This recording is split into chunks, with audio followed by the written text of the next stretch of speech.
Welcome, everyone.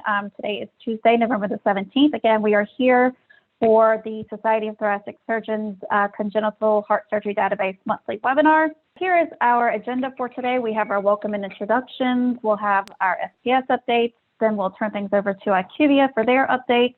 And then we will turn things over to you all for your questions. Again, please be sure to include your ticket number if you have already submitted your question to IQVIA. So we can get an answer, hopefully to get an answer for you while we're on the line, if at all possible. From the STS joining me today, we have myself, we have Carol Crone, Addie Dolan, we also have Donna McDonald. Let's see here, from our core group team, we have a couple of members joining us. We have Chastity and Leslie. And then from IQVIA, we have, let's see here, we have Jeanette, we have JJ Acosta, we have Jean, we have Melanie, and we have Rhonda. So thank you everyone for joining me on the call today. Let's see here. First, I'm going to tackle some of our STS updates. I don't have a lot of information to share regarding STS updates today, but first of all, let's talk about the 2020 harvest update. As you all are aware, we did establish a harvest deadline of Friday, December the 11th. The last day to submit the data file would be by 11:59 p.m. Eastern Time, with an opt-out date of Tuesday, 12:15. Please know that these dates are not set in stone. We have heard from several of you. We know that you all still have concerns and a lot of anxiety. So please know that there will be an opportunity coming up. STS does plan on holding a type of town hall. Our next user group call, we're actually going to we're going to give you all the opportunity. We're going to have like a town hall type meeting. We're going to open up the phone lines and have you all, give you all the opportunity to speak, voice your concerns so we can address those and work with you, work with everyone together to try and continue to straighten up any misconceptions that are out there regarding the IQVIA platform, regarding the harvest, regarding reporting. So again, we will have that opportunity on our next user group call. So please be sure to mark your calendars accordingly. And again, please note that these dates are not set in stone, and we will have more information coming out as we continue to talk and work through things together. Also, we have our congenital upgrade. Again, we are in the process of working through our upgrade. Our next upgrade is scheduled to go live January 2022. We are continuing to have our upgrade calls with the task force members. We did have another call last night. I believe we're up through, the preoperative section. I think we've completed that, but we'll continue on with our calls. And if you do have any upgrade suggestions, please feel free to email those to me directly at ljones@sts.org. And again, we are scheduled to go live, currently scheduled to go live January 2022. Specs would go to the vendors for our next upgrade by July of 2021. For the AQO wrap-up, again, just a reminder that all AQO sessions will be available on the Cadmium platform for an entire year. Also a reminder that your continuing education credit must be claimed by December 31st of this year in order to get your CEs. So again, be sure to get that your credits claimed by December 31st of this year. Also, access, if you are unable to attend AQO, access to AQO will be available for purchase in late November via the STS Learning Center. So if you are unable to join us back during the regular scheduled AQO, you can still purchase access to all of the material that was available. If you have any questions about purchasing through the STS Learning Center, you can feel free to reach out to me directly at ljones@sts.org, or you can also contact Emily Conrad at econrad@sts.org. Also, as many of you are aware, the Primary Procedure Mismatch Report is now available. An email notification was sent out to our data managers on 11/10. And also, Melanie and IQVIA are going to touch more about this here when I turn things over to them in just a second. But again, I just wanted to highlight that it was released.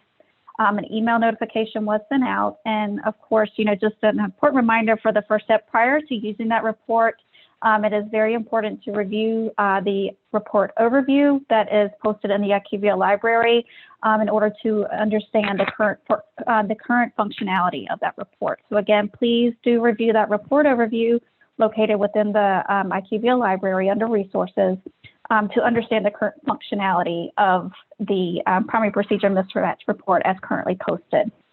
With that, I'm going to turn things over to our IQVIA colleagues for our IQVIA update. Joe? Great, thanks, Leanne, and hello, everybody. Just a few items to touch upon today. A couple items first that are slated for an upcoming release. Starting with the uploader, SCS 4295. Autologous transfusion is now updating on the case form. This was reported by a single site, so we did review the DAT file, and we believe we've isolated the cause of that. So a fix for that will be going up in an upcoming release. And then the missing variable report, SCS 4296. We did receive a report that the Humate P unit dose 3 variable was showing up as missing in situations where the Humate P units dose 2 was set to 0. And according to the data specifications, that should not happen. So we are looking to fix that in an upcoming release as well. A couple additional items on the next slide under review. For the uploader, SCS 4055.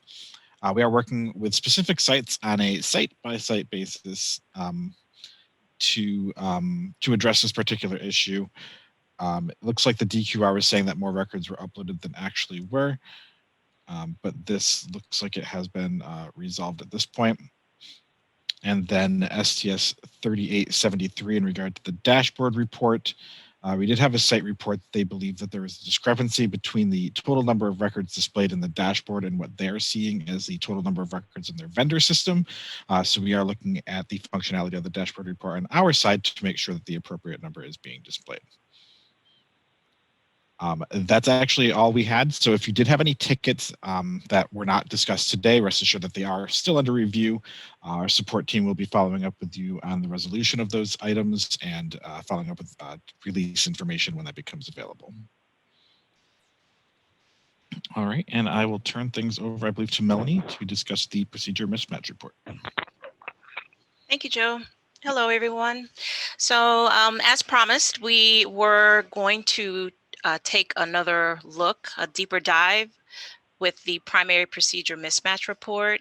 By now, hopefully, many of you have been able to go in and review the report. So now we'll go ahead and take a look at the rules and then, of course, some scenarios that have come up over the past week and a half, and just make sure that everyone is on the same page with the rules and clarification.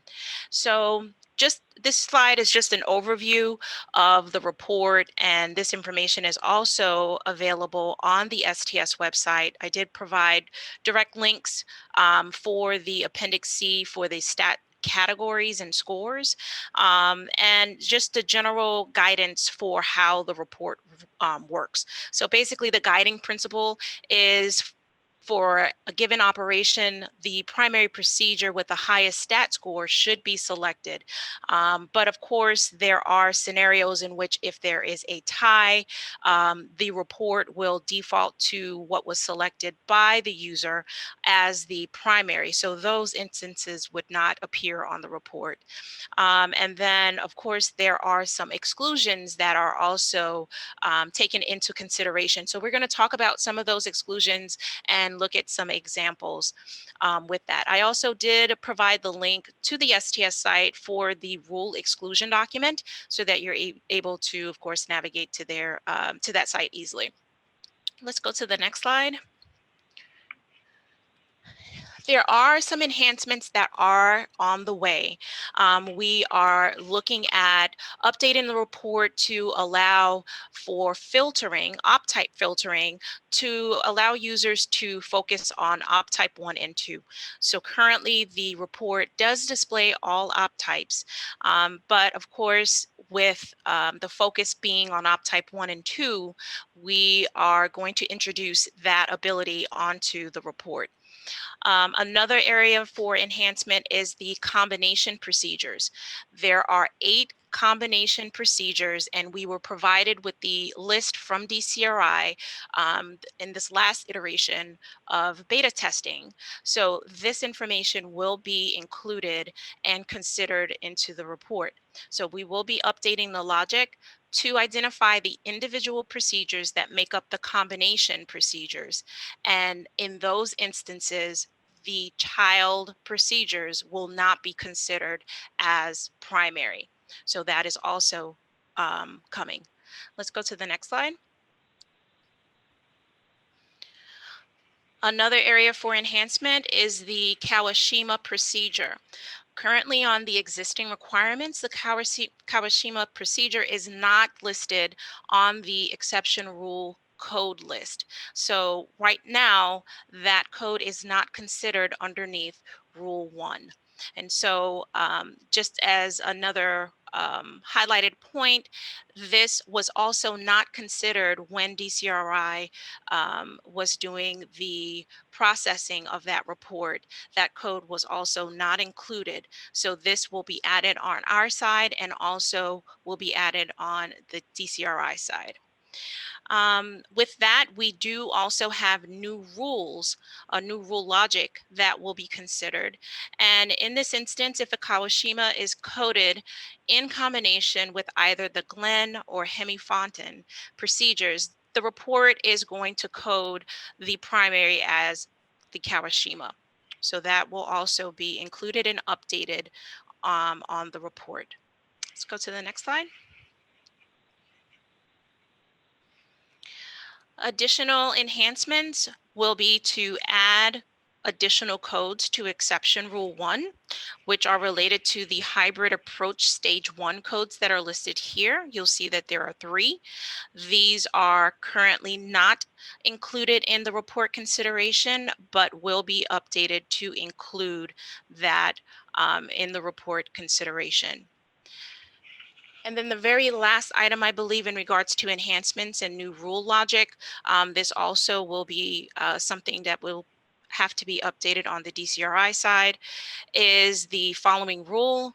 So basically, if one of the 3 VSD repairs is selected in combination of a PFO, primary closure, the selected VSD, which is listed here, one of these 3, the 120, the 110, or the 130, would be considered the primary in the instances where there is a stat score tie scenario. So in this instance, it will look at those 3 and it will, if there is a tie, it will basically update this rule logic. The report is not going to consider the VSD repair primary closure, which is code 100 in this scenario, only the 3 that's listed here. Okay, and I believe this may be the last. Let's just check. Yep, this is the last in regards to enhancements. One thing that we wanted to share is just kind of just the data flow aspect of how the report works at a high level. So of course, we start our process with uploading our actual operations to the IQVIA platform. That information goes to our initial database, which is called our registry capture database. And from there, that information then flows to the reporting database. Once that information is processed, it then will, of course, when you go in to generate the report, you then will have the information run against the stat table, that Appendix C. It runs against that information and then makes the determination. Does the primary procedure, is there a mismatch identified? If there are no mismatches and if they are satisfying their criteria, then those records will not appear on the report.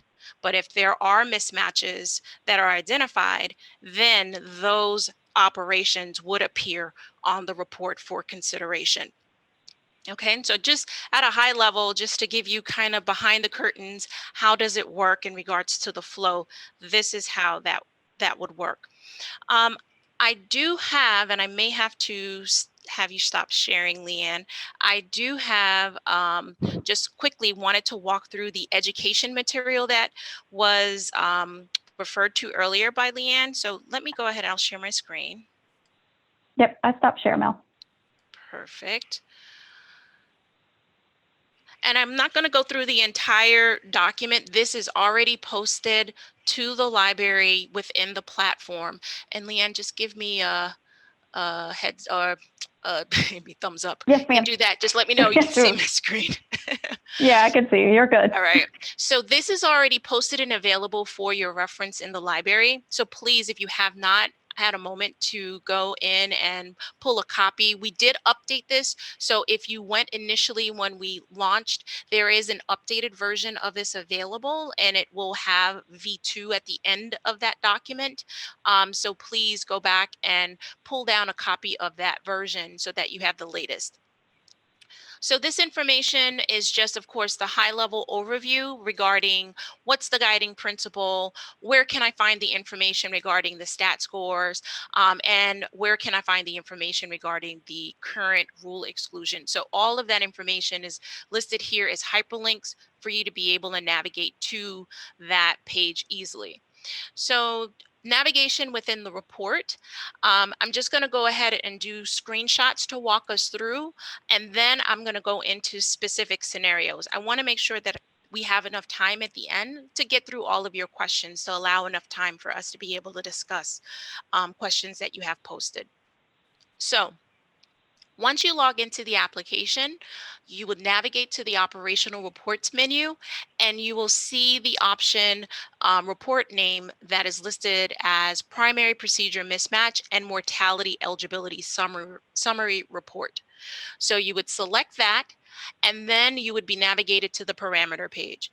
And here's where you would pick one of the predefined report ranges, its surgery dates, pick that, select the apply parameters option, that button, and it will generate the report. Once the report loads, the report is going to have two tabs at the bottom left. The very first tab is going to be the primary procedure mismatch summary report. By default, it would open up on that report. Okay. So through each section of the report, I do have just the descriptions of how each piece, how you would navigate through each section. So I'm not going to go through each one of these, but basically it just covers each one of the filters that are available. This covers the summary level information. The main thing that I would like to point out in regards to the surgery information, if you see that you don't have a surgery year that is displaying, that usually indicates that there are no records that fall into that surgical year. So if you see that you're missing 2016, that is basically indicating that there are no surgical records in the database for that surgery year. So you would just need to re-verify your uploads. Once you upload those records related to the surgery year, you would see that appear on the report. Okay, the next portion is the details level section of the report, which is the very bottom. So once you select on one of the results at the summary level, you can select one cell, or you can highlight and select all cells, and it would basically generate the report results in the bottom portion of the report.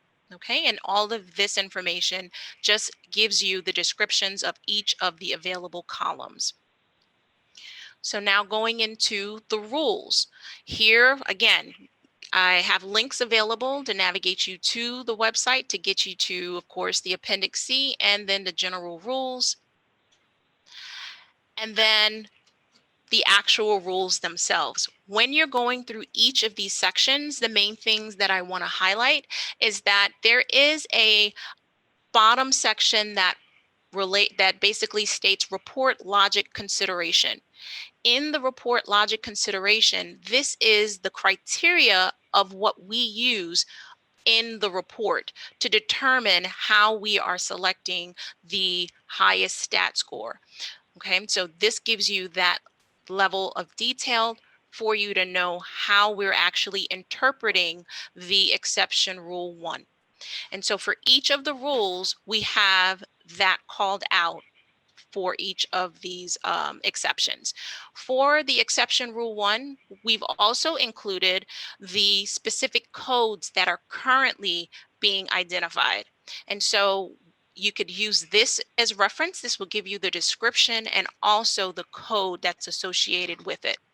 Okay, so all of the codes that are currently, so right now it's not including the Kawashima and it's not including the hybrids. Those will be coming, but this is based on the existing criteria that's in the rule documentation.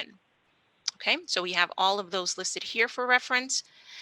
And now going into basically subsets within, for example, exception rule 1, there is additional criteria that's also considered in exception rule 1. So we've called that exception rule 1.1, and it gives you the criteria for this rule.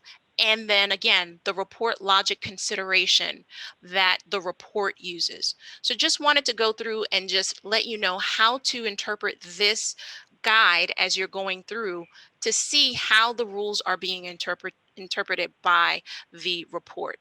So I do have some examples that I wanted to walk through. But for each one of these, I just wanted to make sure that you're aware when you're looking at the document and you're wondering, how is this being considered?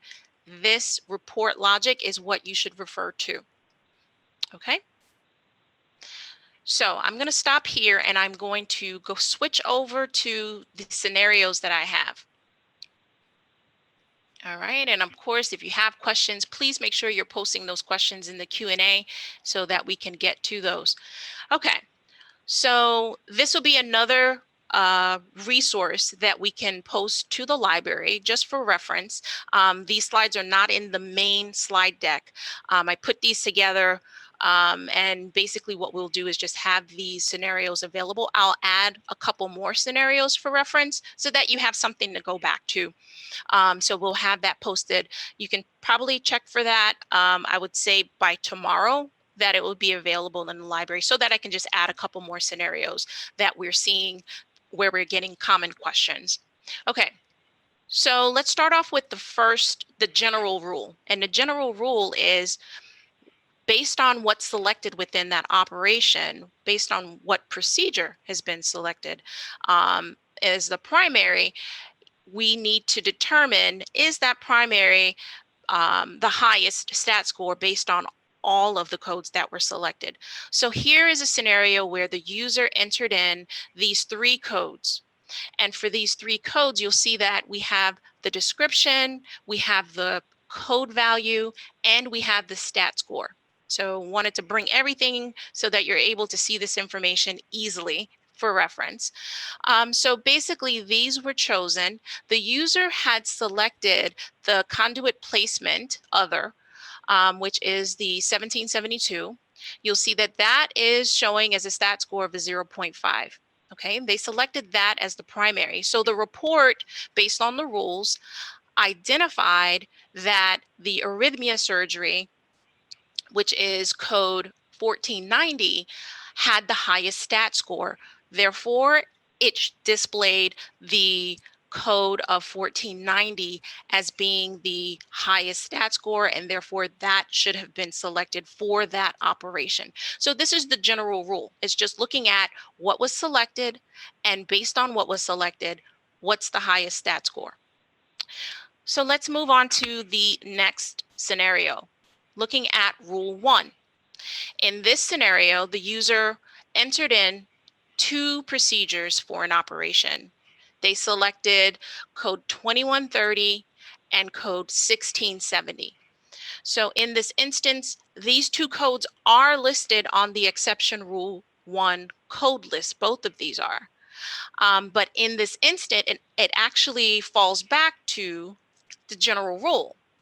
So when it looks at those two codes, it's looking at, again, what is the highest stat score? So in this instance, the user had selected 2130 as being the primary, but the report looked at the stat score and determined that the bidirectional, the 1670, was higher. So that was presented on the report. Let's look at another scenario where we have overlap, because we do have a lot of scenarios where there's overlapping between these rules. And so here is where we had Rule 1 and Rule 9 come into play. So the user entered in the codes that you see here: 1330, 1670, 2130, 540, and 60. And so what was selected was 2130. In this instance, the report showed 1670 as the primary procedure.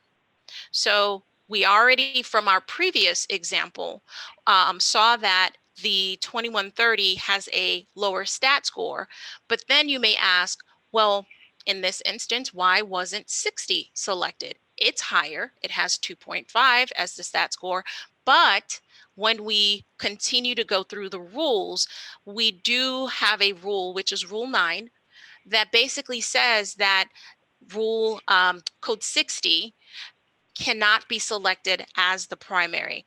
And I will go, I just now realized that I did not save the version where I had the description. So I'm going to make sure that I add that in here. Got to make sure that I have those so you can easily see the names, the descriptions.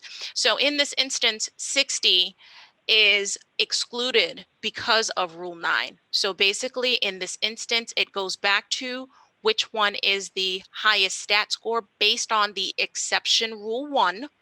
And again, 1670 is on that list. So 1670 was selected as the primary on the report. Okay, let's look at rule number 3. And I think I just have one more, and then we can just move through the rest of the presentation.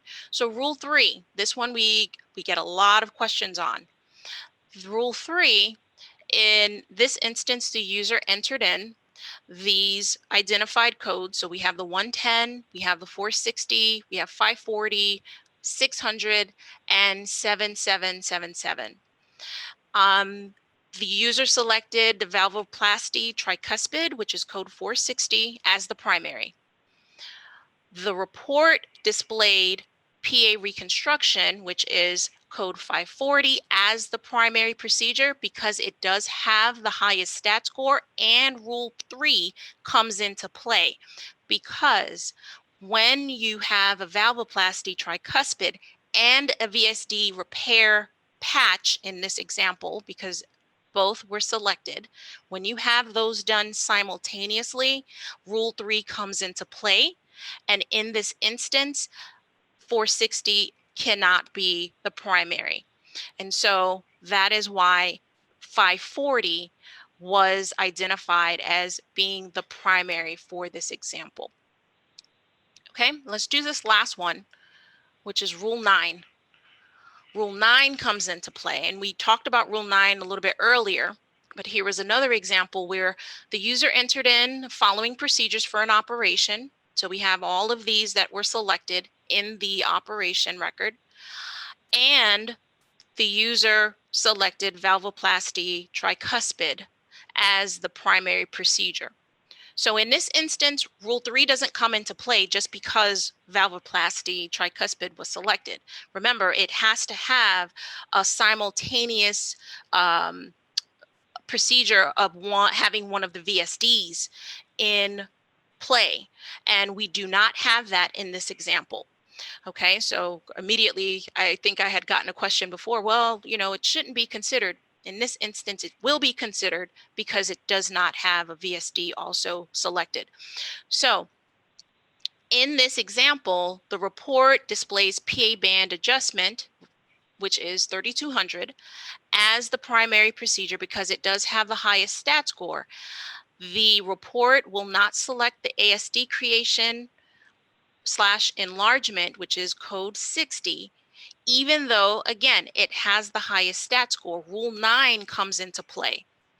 even though it has the highest stat score, Rule 9 comes in and it says you can't select this one as the primary. Therefore, consider the other codes and determine based on those other codes which is the highest. Okay, so hopefully some of these examples have given some clarity in regards to the rules.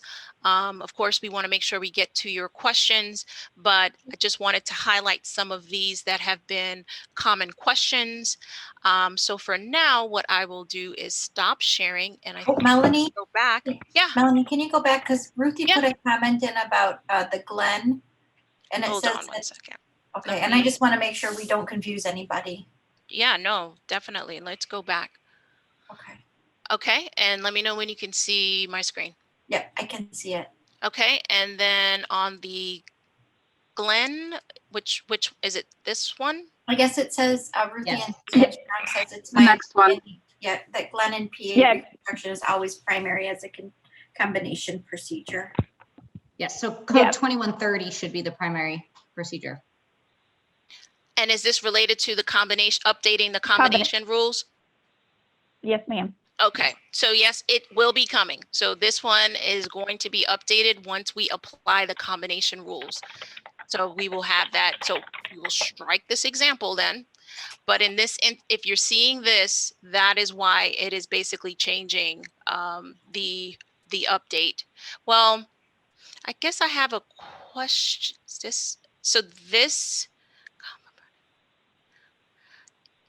Is this first portion the same as this, or is this, and this is just my not knowing clinically, is that the same when we're saying that this is? Yes, you're doing this procedure in addition to a PA reconstruction. And so because it's an acceptable combination code, it should be the primary procedure, recognizing that it does have a slightly lower stat score. Okay. So once we get those combination rules in, then this will basically be resolved. So we will make sure we get that updated, and that is in this example, strike this one. We will have that updated with the combination codes. Was there anything else? What about the other scenarios? I don't want to, these were ones that I pulled from actual site examples. Were the other ones? Yes. You were good, Mel, on the other. Okay. Perfect. All right. I know we got questions, so I'm going to stop sharing there. And I think we do have the slides. I don't think that and Leanne, you'd let me know if we need to go through those again for close of harvest, but we do have the checklist that's available for the steps that you should be taking. Yeah, I don't think so, unless you wanted to clarify on the critical error issue. I know some people are confused about critical and things like that, but great call. Let's talk about, so I know that that's usually in the first step. So if we go back, let's go back to the slide where it's just referring to the critical errors if encountered. Okay, so critical errors, just to understand the different levels of severity that's available. Critical errors, if you encounter a critical error, the system will flag it immediately. So you will get an immediate window that is going to let you know which operation IDs and patient IDs have certain values that are encountering basically an invalid scenario. So when you see that, it will also reflect that information on the data quality report.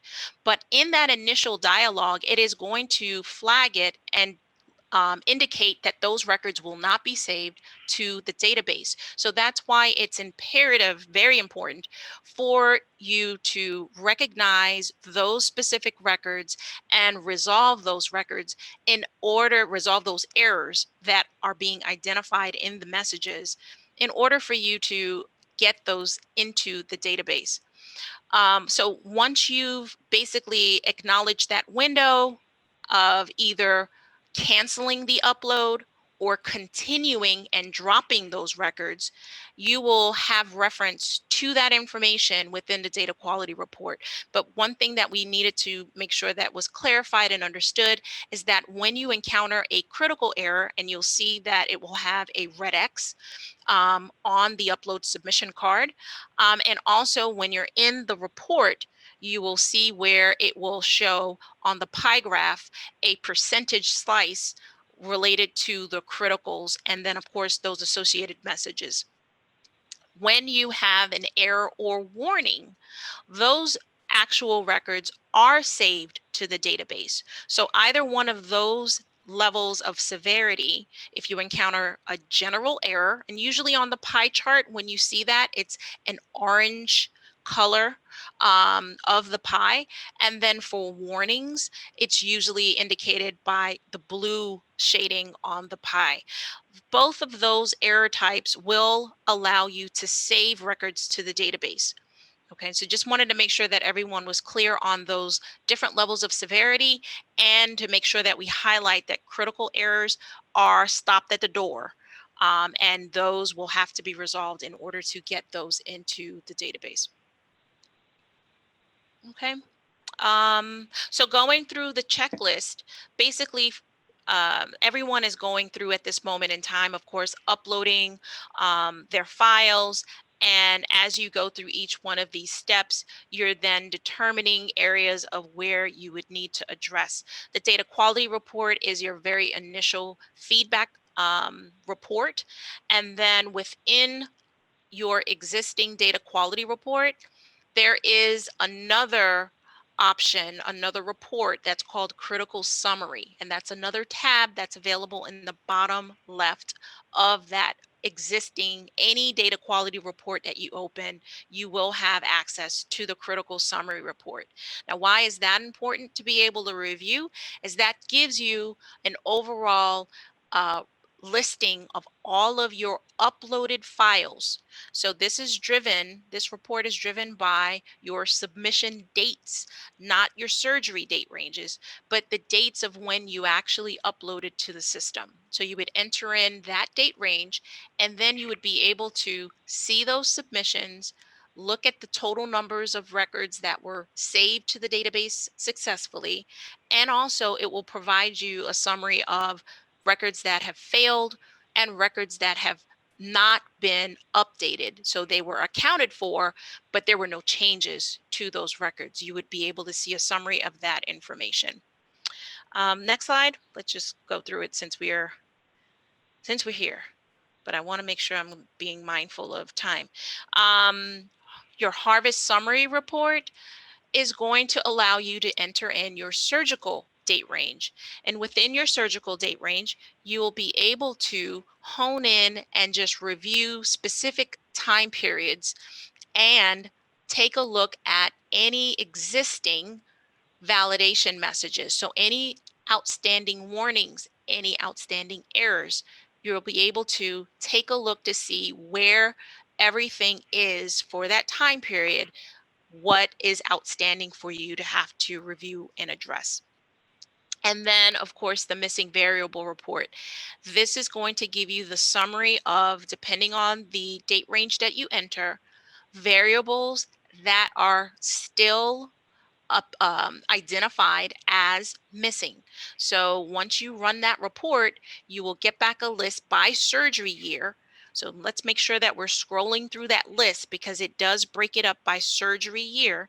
As you scroll through, you're able to determine which variables were identified on those operation records that are missing.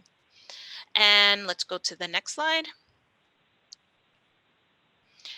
The case analysis for mortality inclusion report allows you to enter in your predefined surgical date range. You would then have the ability to review cases that are flagged as ineligible by surgery year. And this is going to look at a subset of variables that are specific to mortality. And so this allows you, and the actual variables that are considered, those are listed on the report for your reference under the report notes. And there you're able to determine, the system is going to generate a report where it will flag and identify the specific fields that are missing that are required for analysis, for the case analysis for mortality. So this will allow you to see that information quickly, and you can go ahead and make sure that you do any updates that are needed to resolve those missing fields. And then, of course, we just talked about the primary procedure mismatch report. So again, you saw that you're able to enter in, again, predefined surgery date range, and it's only going to display the records or the operation records that have been identified as having a mismatch. Okay. And at that point in time, you're able to then review that. And then the very last step in the process of just reviewing all of your information is using the dashboard. And this dashboard will allow you to go in, enter in a preset time frame, or enter in a specific user-defined time frame and other available filters. And so many of the questions that have come in are related to, how can I get a listing of all of the operation types? How can, if I just want to focus in on operation type 1 and 2, is there a way for me to generate a report just to get that? So you're able to hone in and you're able to see that information at that granular level and generate and export from the dashboard if needed. And a couple of other areas that we usually get questions on how to get this information, those are available in the dashboard, again, for your review. And I think this is the last slide before we get to support. Yes, ma'am. So thank you, Melanie. That was a great overview and review. Thank you so very much needed. I'm going to go through these last slides very quickly. You guys have all seen this information before. Again, IQVIA support plan. Again, just your friendly reminder to please always include your participant ID in your communication with STS as well as IQVIA. Just makes our lives a lot easier when we're trying to find your file and find your information regarding your site. So please, again, include that participant ID in your communications with us. Again, a list of resources that are available to you on the STS website. Again, my contact information. I am always here. If you need to talk about anything, please feel free to reach out to me directly. You can reach me at ljones@sts.org, or you can also reach me via phone. It's easier to reach me by email. But again, please feel free to reach out to me anytime with any questions, concerns, anything you want to talk about. We are here for you. If you have database operational questions, please feel free to email us at stsdd@sts.org.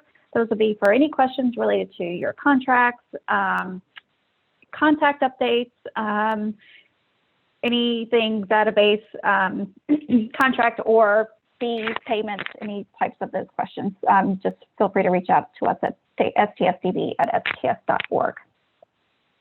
As I mentioned earlier, our next user group call is scheduled for December 1st at 12 p.m. Central.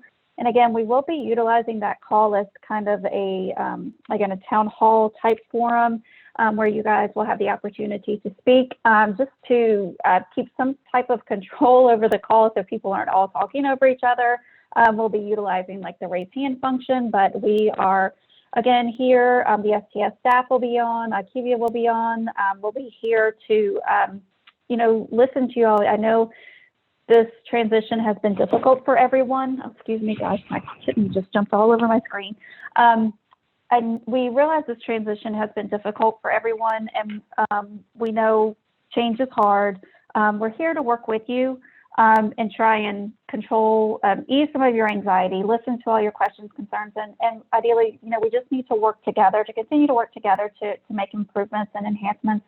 And I promise you, you know, things will get better. It's going to take some time, but we are all working very hard together to try and make this transition and this platform, you know, as effective and give you all everything that you need to get your jobs done. So again, please mark your calendar for that December 1st town hall. There will be more information coming out about that call. We may take questions, maybe have you all submit questions prior to the call so we can, if necessary, you know, if we need to do some research before the call to have answers readily available for you when you do ask them. We will send out more communication about that upcoming town hall meeting prior to the call on December 1st.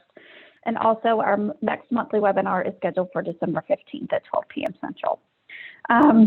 So now we're going to turn things over to you all for the open discussion for our Q&A. We have several questions coming in, and I know we've got about 10 minutes left, so let's go ahead and start tackling some questions. Our first question for Melanie: can the procedure mismatch report have the option for us to input date range? Currently, we're only able to select one or the other options in the drop-down.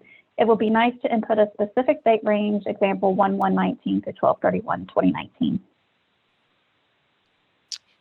Hi, Heidi. So just based on current requirements, we were given the predefined date ranges, but we can definitely take that back and discuss with STS in regards to adding this as an enhancement of adding a user-defined date range picker. But currently it is just specific to the, I believe, harvest time periods.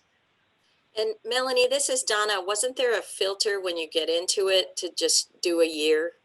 Yes, yes. Okay. You have the option to deselect the surgical years. So if you only want to focus on 2019, and let's just say you had 2016 through 2020 available, you can deselect those other years and just focus on 2019. All right. Great. All right. Our next question from Diane: what time frame surgical dates will the new rule logics apply to? So Diane, those will be applied for the entire reporting period when the data goes over to analysis. So all of the rules, new and old, are applied to that entire 4-year reporting period for congenital. I don't know if anyone else had anything to add. Let's see, our next question: with all these enhancements to the primary procedure mismatch report, should we be making changes to our data if these updates are not all yet represented in the report? This is Donna. I would suggest you follow the rules. And if the report is lagging, the analytics are not. So DCRI will be analyzing the data according to the rules. So you don't have to update your data, except, if you're not matching a rule. And then I think it's important for your own internal data in your software, just so that you have everything as clean as you can get it, in case you want to look back at all your glens or something. You want to make sure that it got into the right bucket. Great. And again, there was another question I wanted to go ahead and jump down. Let's see here. Oh, shoot, where did it go? Hold on.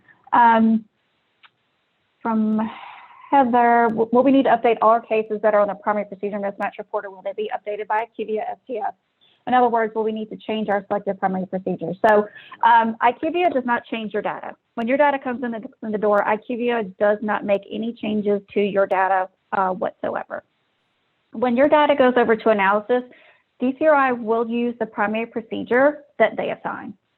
And DCRI will use the rules as they are written and as we currently have. So you can choose to go back and change your primary procedure if it's not mandatory. I know some sites do like to, as Donna stated, some sites do go back and change their primary procedure to match what's being done in analysis for internal purposes.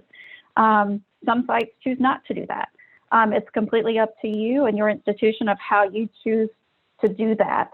But again, I think a majority of the sites do go back and change the primary procedure as it's assigned in analysis. But again, it is up to you all. Okay, let's see here. Let's see, Melanie, can you please clarify which of the primary procedure report updates have been completed and are available, and which will be in a later release? And if there are any outstanding when the release takes place, thank you very much. Hi, Heather. So I list all of the enhancements that are coming in that educational guide that that I pulled up It's available on the library. And I think we also have that information in this current slide deck also. So in regards to what's outstanding and what's coming, that is documented in that guide if you want to pull that down. And then of course, we'll have this available. STS will post this information and the same information is posted there. So we will continue to keep everyone updated in regards to timing, but for the outstanding enhancements, you do have that for reference. And for what is already there, the report is utilizing the currently posted rules. Melanie, is that correct? That's correct. Yep. All right. Thank you, Melanie, Jeanette. Our next question, what about the VSD benchmark to the PA construction shouldn't be primary? I think the VSDs are excluded from PSF rule number 1. Is that correct? That is correct. Right. It's not a benchmark rule. It's a procedure specific factor rule. So any of the procedures that have on the data collection form, the procedure specific factors associated with them. No, VSD is excluded from that list. Right. Exactly. Yep. Mhm. Yep. Yeah, as Donna said, it's procedure specific factors and not, a lot of people refer to it as a benchmark procedure rule, but it's the procedure specific factors that are associated with those procedures. But So VSD is excluded either way. There are procedure specific factors for VSDs, right, but it's not a right. benchmark. Right. Thank you, Leslie, for clarifying that. Sorry about that. Didn't mean to cause any confusion. Thank you. And previously with DCRI, we could leave our coding as it was in the regard to primary procedure and analysis that was performed automatically. Is this functionality still the same? Yes, that is the same, Heidi. Yes, I think we just talked about that. The primary procedure will be assigned over on DCRI if you choose not to change your primary procedure based on what's being done in analysis versus what you've coded. That's completely up to you. So, but it will be, the rules will be applied when the data goes over to analysis. Our next question, can the town hall be on the 15th for the monthly webinar? Would you be able to send the email notification a little sooner? Our surgeons would most likely want to attend. I think we would like to have that town hall on the 1st. We would want to address concerns and things prior to the close of the harvest. So I think we are planning to have that town hall on the 1st. I don't know if Donna or Carol or anyone had anything else they wanted to address regarding that town hall. I know if your surgeons have specific items that they would like to discuss, they feel free to reach out, have them reach out to myself or Donna or any of the other task force members, Dr. Meyer, anyone on the task force, if they would like to address their concerns, please, Carrie, have them reach out to us directly. We're happy to speak with them as well. I wish, from McCall, I wish we knew that we don't have to go and change the historical data and ignore the areas shown by IQVIA for old data. So Leanne, that is likely in response to a question that was asked earlier on the thread. So the question that was originally asked was, if data was migrated from DCRI and it's there, it's in the database, do you all have to go back in and update all of them, all of those old records, and resubmit all of them with, for example, the anesthesia name or anesthesiologist's name, that sort of change? And the answer is no. If you have the records are already in the database, either they were part of the migration or they were part of an earlier submission before those rules were adjusted, no, you do not need to resubmit them. However, if you are adding new information or making an update to a record within your vendor system, then that record will need to match up to or comply with the rules for submission to the database. And so when you have those updates from your vendor system and then you go to upload those again, those will submit through. So that is true for everybody. If you've got records that are already there and are available within, for example, the harvest summary report, were previously submitted through your DQR without any critical validations firing, then the records are in the database. We do encourage you to review and address any data corrections or adjustments that are relevant, as perhaps abstraction may be ongoing for those records. But if you've got older records that are there, you don't need to necessarily make all those changes and resubmit them if there's no clinical changes occurring on those records. And Leanne, if there's anything you want to add, please do. Oh, no, I think you've covered it. That sounds good, Jeanette. Thank you very much for clarifying that. Our next question, can the surgeons be at the data managers meeting? I assume, Carrie, you're talking about the town hall, and anyone, yeah, I mean, the monthly webinars, the user group calls, they're not, you know, they're directed towards the data managers. You know, we have those for our data managers, but your colleagues can join, your surgeons are able to join. It's not just strictly for the data manager only community, but however, they are focused towards our data managers specifically. I have a letter from IQVIA. Thank you for reaching out. Issue is a known issue, which is being worked on currently. As soon as the issue has been resolved, we'll reach back out to you. Is there a time limit for issue resolution, or should I ask about resolution regularly, like once a week?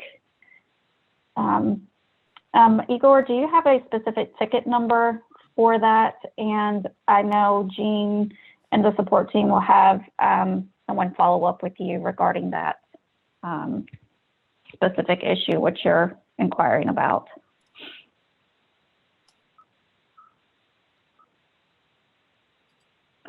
Let's see here. Is there a way to download the threads of Q&A communication? Are you talking about, I don't understand. Are you talking about from this, from these calls, Carrie? Would it be possible for the meetings to be later in the day or early morning, understanding most surgeons are in the OR during the day hours? Thanks for hosting a town hall. Obviously, we have that, you know, time currently. I'll talk to Donna and team members to see if, you know, we would like to, if we get hosted at a different time, take everything into consideration. But currently, right now, you know, we have that time already scheduled on our calendars, and our calendars are filling up. They're very full as already. So we're trying to do the best that we can and get this called in for you. But Heidi will definitely talk about that internally. And of course, we'll have more information coming out about that upcoming town hall. So thank you. Carrie, thank you. Next question, we've got a couple of minutes left, so I'm gonna come through here. How long should we wait after uploading a file and running the operational report? I made some changes and re-uploaded my corrected file, but the same errors were still initially showing in the operational reports, but were not showing the next day when I ran the same operational reports on the same file. This is Jeanette. So the validations will show up immediately in the data quality report off your uploader card. As you have observed, it does take a little while for the data to flow through when you're looking on the operational reports tab. So those are updated near real time, but sometimes can take, depending on how much activity there is in the system, it might take 20 to 60 minutes usually before the data shows up in there. So if you are seeing, you know, you do the submission and then right away, you sort of refresh your dashboard or you refresh your MVR, those may take just a little bit more time for all those calculations to flow through and be updated. And it'll also depend somewhat on the size of your file. So if you're uploading a smaller file, then that'll flow through to the reports a little bit more quickly. But we know some of you are doing some pretty big files. And so just making sure all of that flows in and all the calculations refresh does take a little bit more time. All right, thank you, Jeanette.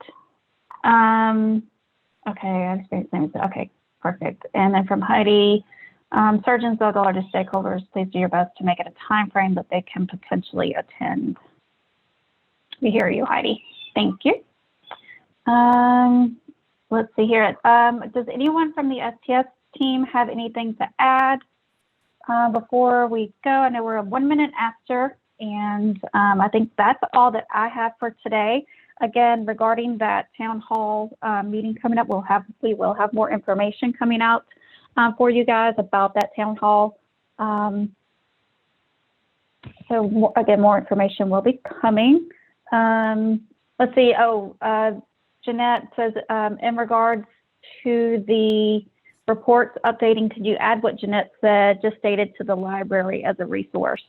So I just wanted to make sure, Jeanette, you all saw that comment. Yeah, that's an interesting suggestion. We will definitely take a look at that. We may add that clarification to each of the report overviews rather than putting it as a standalone item, but we will definitely take a look at that. Thank you for the idea. Thank you.